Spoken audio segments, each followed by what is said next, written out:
What are you talking about? Dustin tightened his grip around Azalea's neck, suffocating her so hard that her face flushed. Without feeling any ounce of fear, Azalea smiled and said in a hoarse voice, "If I die, not only you won't be able to catch the murderer, but Natasha will also suffer. You'd better think about it properly. Are you threatening me?" When Dustin narrowed his eyes, a touch of murderous intent was laced in his gaze. "I dare not. This is just my advice to you." Azalea curled up the corners of her lips. "What exactly do you want?" Dustin demanded coldly. Instead of saying anything, Azalea pointed at her neck. Her message was loud and clear. With a slight frown, Dustin still let go of her neck. Azalea slumped down on the floor in an instant and panted heavily. "It hurts. Miracle doctor, I was just joking. Why did you have to be so rough? I have no time to joke with you. You'd better tell me everything that you know." He shot her a piercing glare. "Fine. Since you want to know about it so badly, I'll just tell you the truth." Patting her clothes, Azalea sat beside him and took a sip of his drink. "You've guessed it right. Hector is framed, and the one behind this is the Grant family." "The Grant family?" Dustin raised his brow. "Where is the evidence? How am I supposed to know that you're not lying?" This woman in front of him was too unpredictable. He couldn't bring himself to believe her.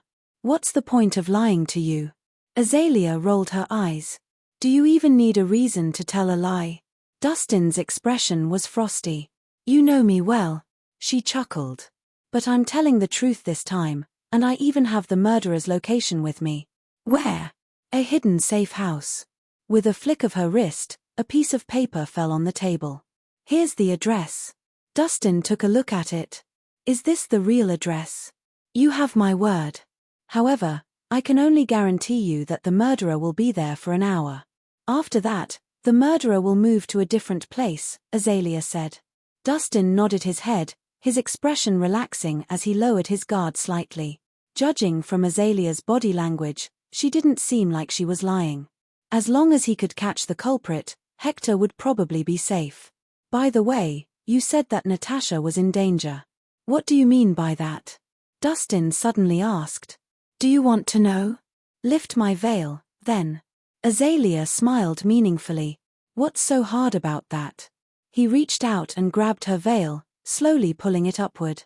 "Oh, I forgot to tell you that there is a rule in my family. Whoever lifts up my veil will have to marry me." "You're crazy." Startled, Dustin immediately withdrew his hand. Fortunately, he had only pulled it up halfway through, so he didn't manage to get a clear look at her face. "Scared? What a boring man you are," Azalea teased, grinning from ear to ear. "Childish." Dustin snorted and turned around to leave. She's too good at playing with people's minds, Dustin thought. "Hold on," Azalea called out to him. "Miracle doctor, why are you in such a hurry?" "Actually, I have spies at the Grant residence. Not long ago, I received news that someone wanted to harm Natasha. Those who followed you earlier were just the beginning of their plan. The Grant family's real target is Natasha." When Dustin heard what she said, he stopped his steps all of a sudden and looked at her. "The Harmon residence is heavily guarded now. It's not easy for the Grants to barge in." "True enough, but what about luring the target away?" Azalea quirked her lips. "What do you mean?" He frowned. "Well, if I'm someone from the Grant family, I can simply find a reason to lure Natasha to leave the house." Azalea shot him a half-smile. Right then, Dustin felt a wave of uneasiness. At the moment, the Harmon family was leaderless, and on top of that, it was in a mess. Natasha would definitely do whatever she could to save Hector, and her concern for her father would only make her fall into traps easily. At the thought of that, Dustin immediately took out his phone and dialed Natasha's number. However, the line couldn't get through. "She's not picking up." "In that case, it seems like the Grant family has made their move," Azalea remarked. "Miracle doctor, time is tight. You have to choose whether to go to the safe house to catch the murderer or to save Natasha. You can't have your cake and eat it too. Only kids will choose." "I want both." As Dustin spoke, he made a hand gesture at the window. Soon, Isfried hurriedly walked in with a few shadow guards. "Mr. Rhys, We are at your command, Isfried said respectfully. Dustin handed the piece of paper with the safe house's address to Isfried. This is where the murderer is hiding. Bring your men and head over there right now. What about you, Mr. Rhys? I have something else to do. Hurry up and go, Dustin urged. Yes, sir. Isfried dared not hesitate and immediately left the place. Seeing that, Azalea fell silent with a smile on her face. Upon walking out of the restaurant, Dustin called Ruth. Ruth, is your sister at home? She left with a group of shadow guards after receiving a call not long ago. What's the matter? Ruth replied. She left. Where did she go? Dustin continued asking. I think she went to Basilisk Hall. Your sister is in danger.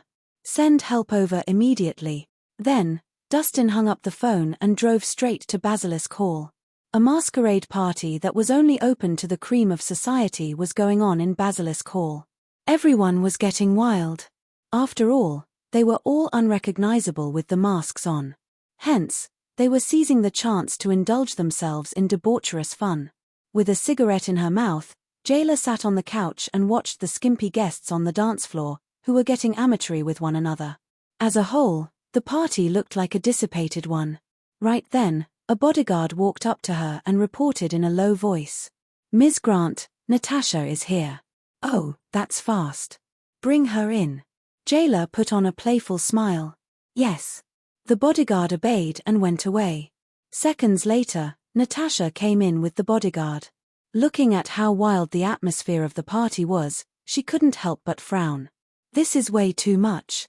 They don't have any self-restraint at all. Natasha thought. Jayla stood up with a glass of red wine in her hand. Natasha, I didn't expect you to have the guts to come over.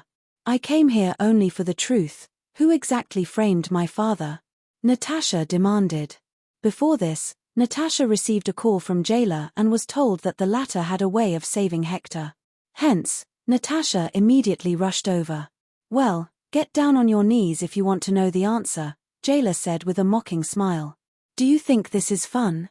Natasha furrowed her brows. You don't want to kneel? I thought you cared a lot about your father, but now it seems like I'm wrong. Jayla sneered. Will you tell me the truth if I fall to my knees? It's not your place to negotiate with me. If you don't want your father to die in prison, do as I say, Jayla shouted. After hesitating for a while, Natasha finally kneeled on the floor. She knew Jayla was humiliating her on purpose.